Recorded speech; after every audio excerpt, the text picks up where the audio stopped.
What's up for October? Some great moon and planet pairings, a mission to a metal-rich world, and a partial eclipse of the sun.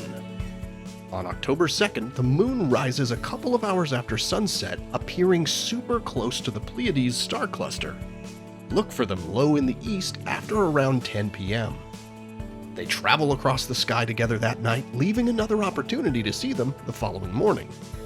In the pre-dawn sky on October 3rd, the moon appears a couple of finger-widths apart from the Pleiades, having moved a bit in its orbit around Earth during the night. Look for them high in the southwest, flanked by Jupiter and the bright red giant star Aldebaran in Taurus. On October 10th, look for Venus in the east before sunrise, accompanied by a slim crescent moon. And in between them, the bright heart of Leo the Lion, bluish-white star Regulus. On October 23rd, look toward the south an hour or two after sunset to find the moon, about 70% illuminated, hanging just beneath the planet Saturn. Their close proximity in the sky will make for some easy telescope viewing of these two skywatching favorites. The following evening, the moon will still be nearby, having moved to the east of Saturn. The full moon on October 28th rises together with planet Jupiter.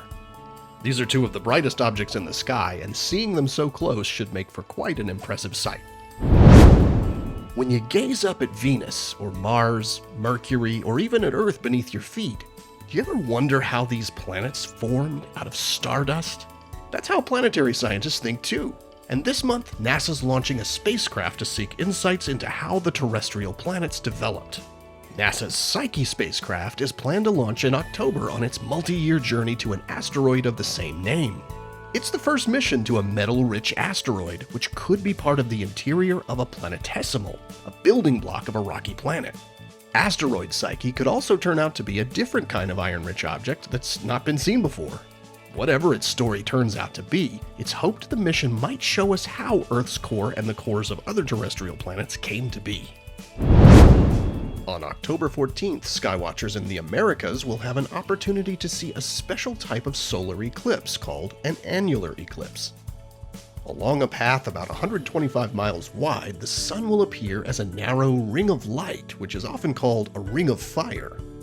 This narrow circle shape is also known as an annulus, giving this type of eclipse its name.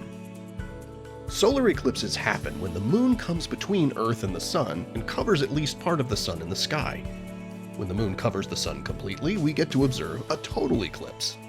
But sometimes the moon is a bit farther away in its orbit when an eclipse happens, making it look a little smaller in the sky and just a bit too small to completely cover the sun. When that happens, it enables us to see an annular eclipse. The path of this partial eclipse sweeps across the Americas, beginning in southern Canada and crossing the western US before moving across Central and South America. Outside the annular eclipse path, those within the viewing zone will still see a partial eclipse. The maximum amount of the sun that will be covered by the moon depends on your location. Now, eclipse fans won't have to wait long for more excitement. Next April, a total solar eclipse will sweep across the US. Check out NASA's eclipse resources online for info about both eclipses, where they'll be visible, and tips for safe viewing. Here are the phases of the moon for October. Stay up to date with all of NASA's missions to explore the solar system and beyond at nasa.gov. I'm Preston Dykes from NASA's Jet Propulsion Laboratory, and that's what's up for this month.